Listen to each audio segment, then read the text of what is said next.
How you doing, everybody? Welcome to 451. We are at Wembley Stadium, the home of football. But at the moment, we're going to do League One. League One. Marvellous to be at Wembley, ladies and gentlemen. Thank you very much to the good people at Wembley. Can we just say before you go into people don't realise it's noisy when it's full. It's noisy when it's full, but when it's empty, it's even more noise. Yeah. So much more noise. We've got a few tours going on as well. I'm sorry to stop you, Marcus, but I just wanted to make that point. No worries. But we do love being here, though, we have to say. Yeah. And it's the 90th anniversary of Wembley Stadium. Absolutely marvellous stuff. But we are talking League One. We're going to be talking about, in this section, can it get any worse for Coventry City fans? We're talking your Wembley memories. The Eddie Howe effect at Bournemouth. Yeah. Oh, he's a beautiful boy. But first, we're going to be talking Brentford versus Doncaster. Massive. The biggest game of the season. What a massive game. Winner takes all. You know, Brentford need to beat Doncaster for that last automatic promotion. Doncaster need 1 point, right? Doncaster need a point, and it's at Brentford. You know what's good about that, Marcus, is that that's what it comes down to. How many games? 40-odd games in the season, and it comes down to you at home. Great best home record. Yeah. And they've got the best away record. Glorious. You have to beat them. Yeah. Destiny's in your own hands. You beat them, and it happens. They beat Brentford, and it happens. It's just a fantastic scenario. What do you think? I think Doncaster will get the point. I think they will. I'm sorry to say that because obviously, you know, Bradley. Bradley, got some family interest in there, but I think Brentford's going to get the points they need. Yeah, with Bradley scoring the winner. Well, hopefully, yeah. Yeah, that'd be great. Yeah. Well, you know what? Ideally, go on. I'd love it. Maybe them not getting through there, him coming here and scoring the winner here, and then lifting the trophy in the Royal Box. Yeah, exactly. Speaking of the Royal Box, shall we have a little look see? Yeah, we can access all areas, man. AAA, we got. Let's go, man. Come along, then. Let's go.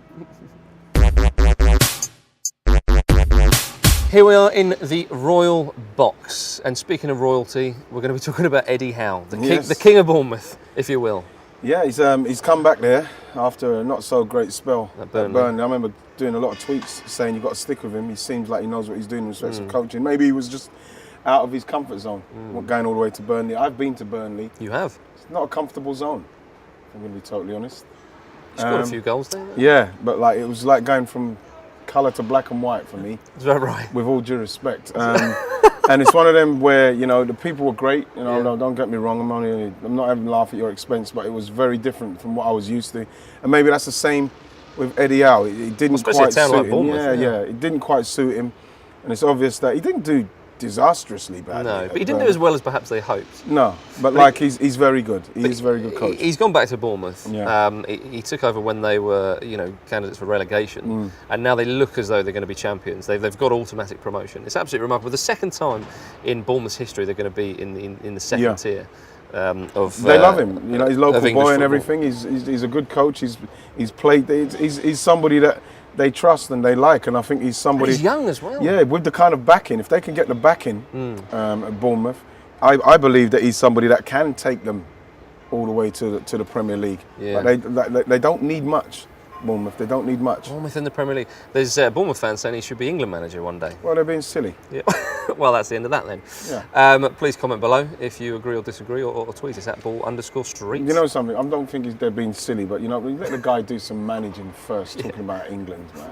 God. Let him prove it in League One and the Championship. My giddy aunt. And then hopefully, fingers crossed, one day. Let's have a sit down. Yeah, I'm tired. Here we are in the stands at Wembley, and we asked you for your Wembley memories for League One, and you didn't let us down. Thank you very much. What you got, Marcus? At Ben Reddy says Scunthorpe 3, Millwall 2, Alexander Screamer, Wolford scoring the winner 5 minutes from the end. Right, incredible stuff. 45,000 silent Millwall fans. That'd be pretty hard to do. Silence that incredible many when Millwall fans. took all those. Yes, they do. They can. They can fill Wembley out. They can. What have I got here? At Jake Gruber, he says winning 2-0 versus Grimsby and beating Swansea to get there. One of the best days of my life. Yeah, MK Dons fan. MK Dons, yeah. Oh, how about that? At Mark Pro Skills. Keith Houchin, Coventry City. Yes. Oh, yes. The greatest diving header, there he is, of all time. Damn it all. That was a fantastic, that was a fantastic goal, I've got to say. Yeah. And he beat Spurs, so it was always... Indeed. Indeed. Get in touch if you've got any more. Right, let's go to the posh seats. Okay, mate. Here we are in one of Wembley's corporate boxes, enjoying the high life. Ian. Yeah. We like that, don't we? Oh, yeah. From time to time. It is a 2-horse race in the relegation battle in League One. It's going to be between Scunthorpe and Colchester. Yep. Who do you think's going down? Well, I think Scunthorpe got too much to do. Portsmouth, Hartlepool, Bury already down. Yes. Yes, Scunthorpe beat MK Dons the other day. I just think they've got too much to do. I'm not sure they're going to be able to. They're playing Swindon. You see, this is what I'm saying, and Swindon are still going for it, still going for something, and you know, they kind of faded off Swindon, and they could get something out of that, and then they could kick on again. So I think that Scunthorpe for me.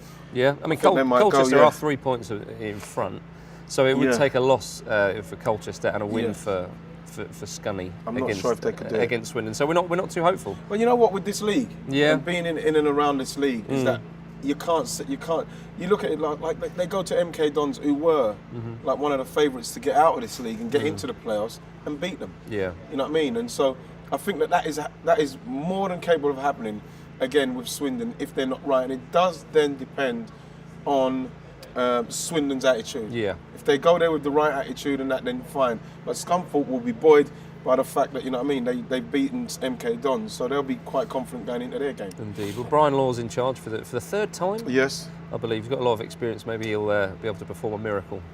I'm not sure. No, neither am I. It depends if Swindon are going to rest players, and then the players who are coming in, they might be, who knows, they might be playing to impress to get into the latter stages. So I can only see a Swindon win. Yeah, we're not hopeful for Scunthorpe. At the moment, I'm not, no. No, well, let us know what you think. But Ian, we're off to the changing rooms. Yes. It's been a season to forget for Coventry City. I think we can agree. There's not much chance of them getting to the changing rooms at Wembley Stadium, or even maybe at the Ricoh Arena next season. They're in real trouble. Yes, everybody's in fighting there. Yeah. In Coventry, I remember when I was playing down at Coventry, I got fined. Did you? 17 grand, yeah, calling them. And most probably not even but you near didn't, those but fans. You didn't mean it? I did mean it. Did you? Yeah. Okay. And that is where people getting it confused, when they confuse it with Spurs fans. Right. I did say it was the best 17 grand I've ever spent calling them that. And I bet those fans who were doing that ain't even there supporting the club now. Yeah. Yeah, bet you're not. Coventry are in big trouble. They are in administration. They're still under transfer embargo. They have a 10-point deduction, and they are not sure where they're going to play next season. It's one of those where the fans again are going to lose out in respect of the way the club's been run, what's going on. You know, I don't know who's fighting. There's 3 different factions. Yeah, between club owners and the board and all this sort of stuff. And the council as well, I think, have got involved. I don't know what's happened in respect of. I thought the Ricoh Arena was built like specifically for Coventry Football Club to use. Yeah. Someone else owns that. They're renting that off of someone, and now they owe them rent, and I don't know. The rent's pretty high.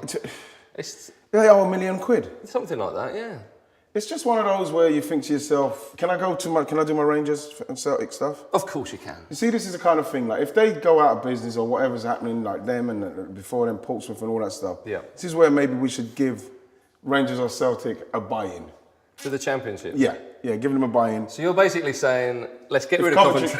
Well, to be honest... You really don't like them. Well, it's not even a case of not liking them, but it's one of those where you think if a club gets into such a state where where they're going to have to go out and there's a space ready, then that's where I think that they should try and sneak certain Rangers. I'm always going to try and sneak. So you're looking at the bigger picture, Celtic you're looking at the future. Yeah, I'm always going to try and sneak Celtic and Rangers into English football. But for me, going back to Coventry, all seriousness, I can't see the light at the end of their tunnel. No. I can't see it. I don't know if they're going to get some massive benefactor who's going to come in and sort it all out. I don't know if that would even be a problem because there's still 3 different people fighting. So I'm not sure if you come in and through money, it would sort it out, but it will help. Stephen Presley, the manager, apparently on the weekend he's going to meet with every player to discuss the future, and there's 34 in that squad. You see, that's a job you wouldn't fancy. Well, no, that's where he's going to earn his money, because what you're doing there is you're actually telling people, listen, you're not wanted no more here for a start, you know what I mean? And then players are going to have to find somewhere else to go, and you know what I mean, they might not have something set up, you know what I mean, I don't know. Birmingham might take them. That's a good point, that is. But you know what I mean, that's the kind of thing that happens. Those players, then all of a sudden, agents get in touch with the Birminghams of this world, teams that are looking for free transfers, but going back to the Stephen Presley, that's a job you don't want. So Coventry are in financial difficulty. Would you be willing to donate a bit of money towards it? 17 grand, maybe? No. Okay. Not a penny. Right then. Well, I hope you I hope you enjoyed our League One special. Do get in touch with us, and thanks for watching.